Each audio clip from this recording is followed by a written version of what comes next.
Good morning dear student. Online teaching में आप सभी बच्चों का स्वागत है। बच्चों, आज हम करने वाले हैं व्याकरण का अध्याय 3 जिसका नाम है संधि, ज्वाइनिंग। इसको करने से पहले मैं आपको बता दूं कि यहाँ पर हम बात करने वाले हैं जो संधि है वो वर्णों पर आधारित है। ठीक है, यानी दो वर्णों के मिलने पर जो विकार उत्पन्न होता है, जो परिवर्तन आता है, उसे हम संधि कहते हैं। ठीक है, और जब संधि युक्त शब्द यानी संपूर्ण शब्द को जब हम उसको अलग कर देते हैं तो वो संधि विच्छेद कहलाता है। यहाँ पर मैं आपको एक उदाहरण लेकर बता सकती हूँ, जैसे विद्यार्थी विद्या प्लस अर्थी, प्लस को हम धन भी कहते हैं। ठीक है, तो ये जो साइन होता है ये धन का कहलाता है। अब इसके जो भेद हैं यानी संधि के जो भेद हैं वो मुख्यतः 3 भेद हैं। कौन कौन से हैं? स्वर, व्यंजन और विसर्ग। इन तीनों के बारे में आप जानते हैं बहुत अच्छे से कि ये होते क्या है। ठीक है, अब यहां पर हम बात करने वाले हैं स्वर संधि क्या होती है, व्यंजन संधि क्या होती है और विसर्ग संधि क्या होती है। सबसे पहले स्वर संधि।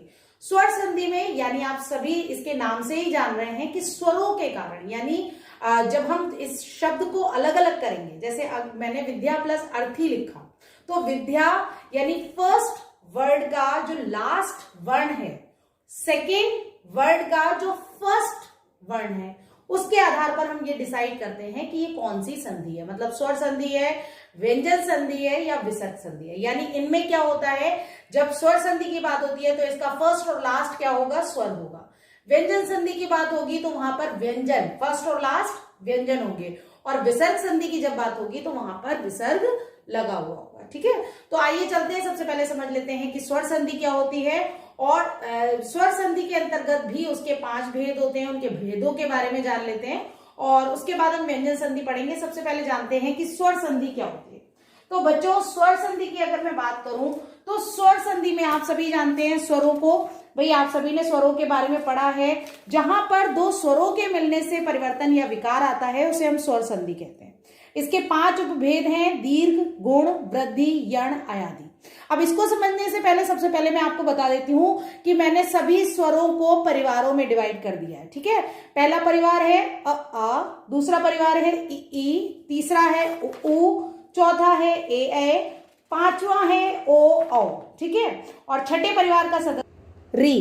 तो आइए चलते हैं, सबसे पहले समझ लेते हैं दीर्घ संधि के बारे में। दीर्घ संधि में पहले शब्द के अंतिम स्वर में ह्रस्व या दीर्घ के आगे दूसरे का पहला स्वर, मैंने आपको पहले भी बताया था, ह्रस्व या दीर्घ होने पर भी प्राथमिकता किसे दी जाएगी? दीर्घ स्वर को दी जाएगी। ठीक है, और आप सभी अवगत हैं दीर्घ स्वर कौन कौन से होते हैं। गुण संधि में बात की जा रही है पहले परिवार को जब किस परिवार से? दूसरे परिवार से, यानी अ को ई के साथ अगर जोड़ देते हैं तो ए निकल कर आता है, या पहले परिवार को किस परिवार से? तीसरे परिवार से जोड़ते हैं तो क्या निकल कर आता है? ओ निकल कर आता है। ठीक है, परिवारों का बहुत ध्यान रखना है। वृद्धि संधि में क्या होता है? पहले परिवार को चौथे परिवार से या 5वें परिवार से जोड़ते हैं। अब इसमें भी दीर्घ संधि ही ऐड हो रही है। ठीक है, दीर्घ स्वर ऐड हो रहा है, यानी अ को ए से जोड़ेंगे तो ए बन जाएगा, अ को ओ से जोड़ें, ओ से भी जोड़ेंगे तो ओ बन जाएगा। ठीक है, यण संधि में क्या आता है? इसमें ई और ई के बाद, यानी दूसरा परिवार जो होता है उसके बाद कोई भी स्वर आए तो या हो जाता है। ठीक है, और उसके बाद उसमें मात्राएं लग जाती हैं जिस भी परिवार के हिसाब से होता है। देखिए, इस फॉर्मूले को जब आप समझ जाएंगे तो उसके बाद आपको कोई भी चीज़ बहुत ज़्यादा टफ नहीं लगेगी।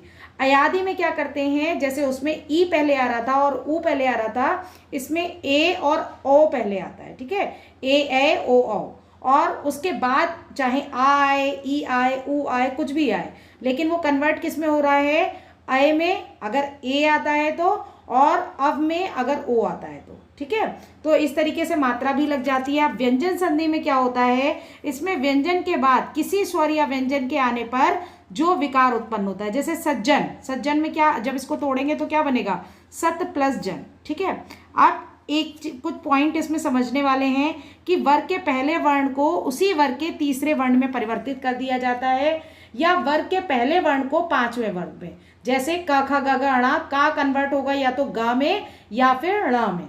ठीक है, त संबंधी नियम में क्या होता है? जहां पर आधा च पूरा च हो, या फिर आधा ज पूरा ज हो, या द ध हो, वहां पर किस में कन्वर्ट हो जाता है? ता में कन्वर्ट हो जाता है। ऐसे ही छ संबंधी नियम भी होते हैं। ठीक है, तो यहाँ पर व्यंजन को इस प्रकार से हम समझ सकते हैं। अब विसर्ग संधि में जब विसर्ग का मेल किसी स्वर या व्यंजन के साथ होता है तो उसके कारण जो परिवर्तन आता है उसको विसर्ग संधि कहते हैं। जैसे निर्बल को हम क्या लिखेंगे, निह प्लस बल, ठीक है। तो ये कुछ नियम होते हैं, चाहे वो र संबंधी हो, श संबंधी हो। विसर्ग कभी कभी लोप भी हो जाता है और कभी बना भी रहता है, यानी संधि युक्त शब्द में भी। धन्यवाद।